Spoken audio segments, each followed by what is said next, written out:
Hi and welcome to today's video talking about the stages of my journey. So before we get started, I first of all want to make a special mention to I don't know what this brand is, Crunchy Wafers. Oh, here we go, Organic Delights, coconut and raspberry, gluten-free buckwheat flour and a sprinkle of dried raspberries. Fucking delicious. That's what they look like, honestly. Trust me.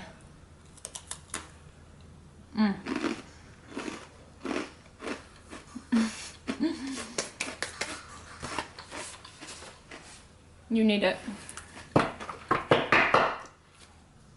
So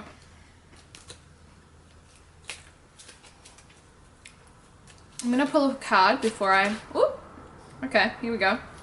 This one's just coming out at me, so we're choosing this one. Focus. This is actually quite funny that this has popped up because I was finding it really hard to focus this morning. I wasn't really sticking to my boundaries. Just the other day I actually wrote in my journal a list of boundaries, a list of things that I want to hold myself accountable for, and then I wrote the reason why I have that boundary. I think it's important not just to set boundaries, but to also to understand, sorry, the lighting's going a bit weird, but also to, I don't want it to be too, like, I don't want to look like I'm fading away.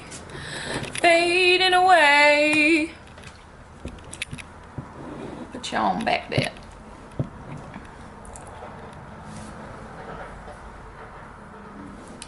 So now I've got that smoke coming in my face.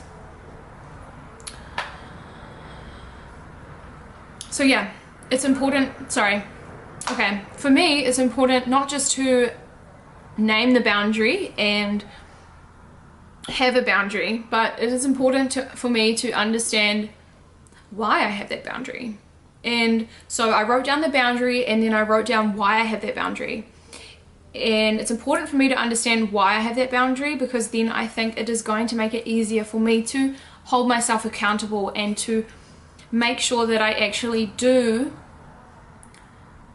keep within those boundaries and not allow myself to break my own boundaries, therefore creating more self-trust and therefore experiencing things that I would like to experience in my life. Because obviously every time that anyone breaks their own boundaries or allows other people to break their boundaries, we're not going to be experiencing that which we desire, because that which we desire is only ever going to be where we remain strong in our boundaries and doing what feels right and what is good for us.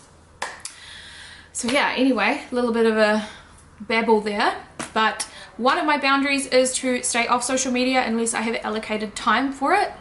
And this morning I ended up just doing a lot of social media work and kind of left my morning rituals or morning routines to last, which isn't the way I want to be doing it, because when I jump on social media I am allowing other energies and other ideas and other beliefs to come into my space before my own perspectives and beliefs and wants and desires. So waking up and first focusing on myself and doing the things that I need to do to get into my headspace and to get into my energy means that I'm probably going to, or I know I will definitely be going about my day based off of how I want to feel and how I want to act, instead of allowing other people into my space energetically through even just online, and then allowing that to dictate how the rest of my day goes. So it's actually fucking getting a bit steamy up in here. I'm just gonna take my little vest off.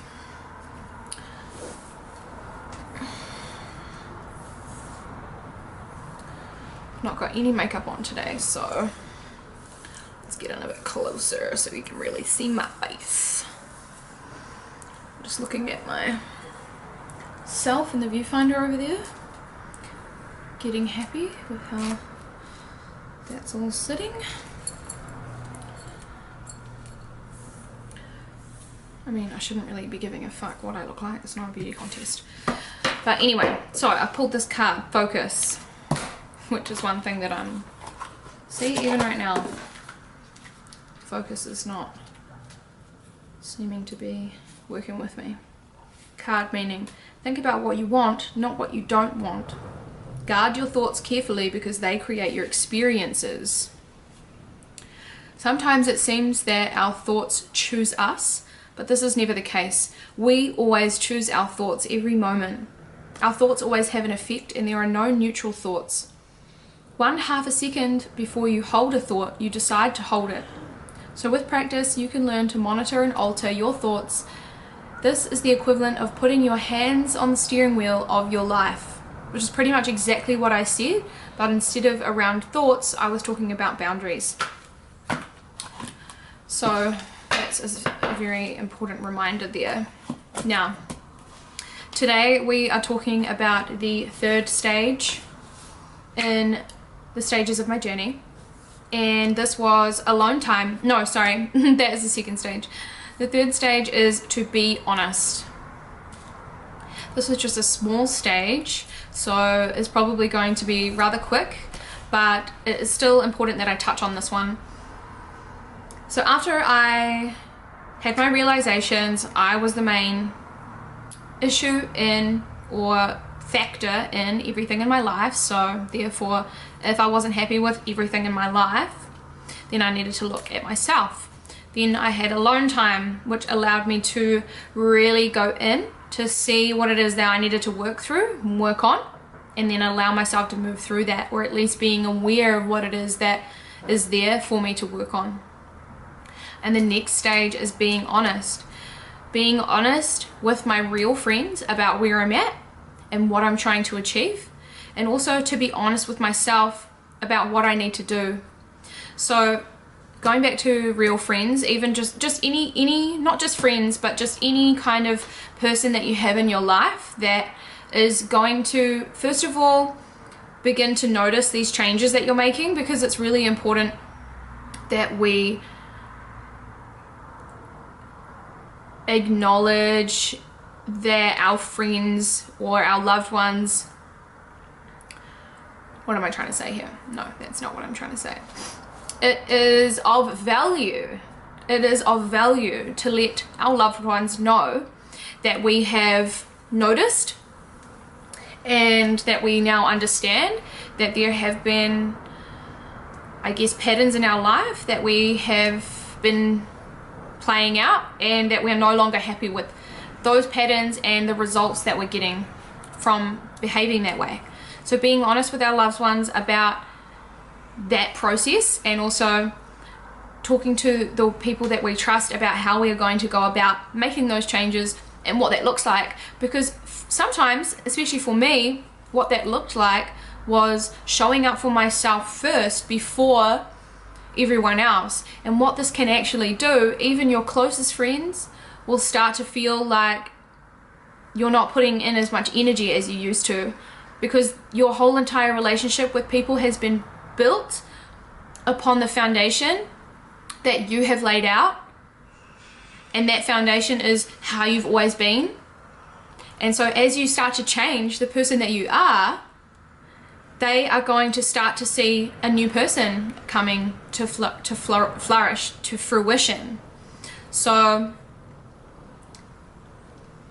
letting them know about this change, and maybe just saying, hey, you may not hear from me because I'm deciding to go in, I'm deciding to focus on myself, I'm deciding to put myself first. I will not drop things now and just be there at your beck and call. So please understand and be respectful of that space. And those that really love and care about you and want you to be happy and want you to succeed will absolutely be there for you, and they will absolutely understand.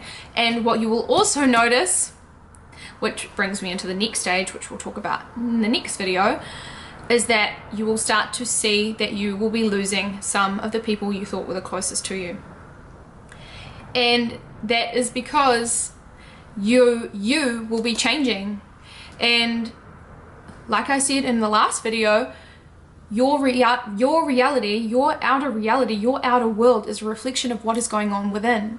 This includes the friendships and relationships that you have with people. This can be with your family, your friends, your partner, your colleagues. All of these people around you are a reflection of what is going on within. And as we start to change and move through things within, our external reality is going to start to change to match up with that frequency, to match up with that inner reality.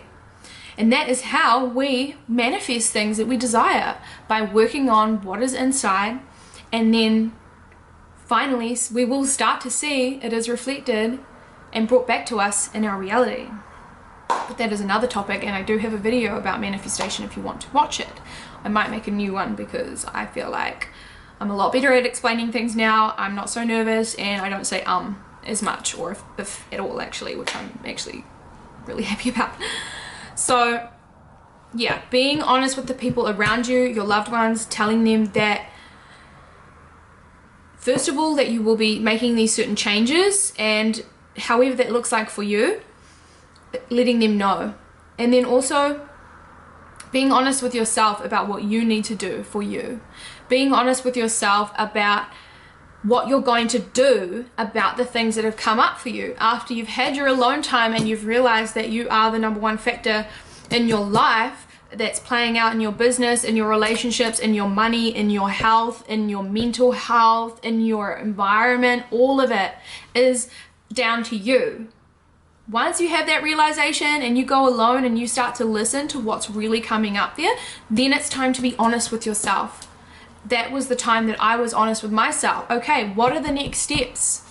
How am I going to act upon this new knowledge that I have now after being alone and really allowing everything to rise up? What's next? And I will talk about what is next and what was next for me in the next stages of my journey. I really hope that you've enjoyed this video, and let me know if you are going to take action, and let me know if this video has inspired you to be honest with the people around you about what you need to take that step closer to what it is that you desire, closer to the person that you are trying to be, closer to the things that you want to be doing and experiencing in life, closer to the way that you want to feel every day: content, happy, grounded, safe, strong, cared for, held, heard, respected, understood, all of these things. I just want you to know that I'm so grateful if you are watching these videos, and I'm sending you so much love right now. If you're going through this kind of part of your journey right now, I have so much respect for you. I am sending you love and light and positivity through the camera. Much love. Thank you.